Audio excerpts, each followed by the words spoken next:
natin Santiago 1:22. Huwag lang kayong maging tagapakinig ng salita ng Diyos, kundi sundin ninyo ang sinasabi nito. Dahil kung hindi, dinadaya nyo lang ang sarili nyo. Kanina po paggising ko, ipinakita po sa akin ng Panginoon ang talatang ito. At alam ko na itong talatang ito ay isa sa mga napakagandang paalaala para sa taong 2025. Pero eto ngayon ang tanong.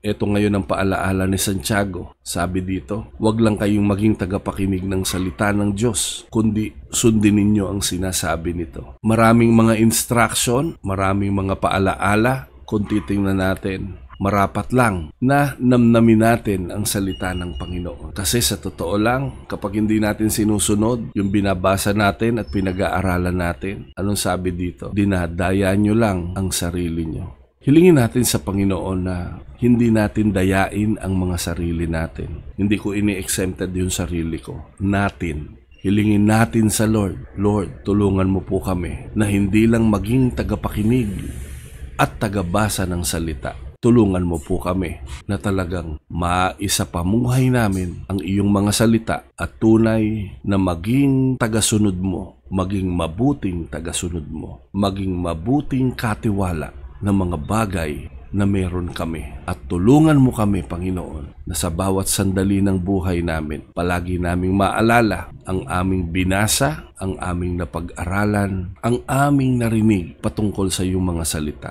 At iyon ang hilingin natin ngayong taong 2025. Kung nung nakaraang 2024, marami kang binasa na hindi mo naman nasunod, hindi mo naipamuhay, hilingin nating lahat sa Panginoon, Lord, tulungan mo po ako. Ngayong 2025, hindi ko lang galingan ang pagbabasa, hindi ko lang galingan ang pagsisimba, kundi sundin ko ang mga sinasabi mo sa banal na kasulatan. Hilingin natin na maipamuhay natin ang kanyang salita. At alam ko, magagawa mo yan, magagawa ko yan, magagawa nating lahat sa tulong at habag at biyaya ng ating Panginoong Hesukristo.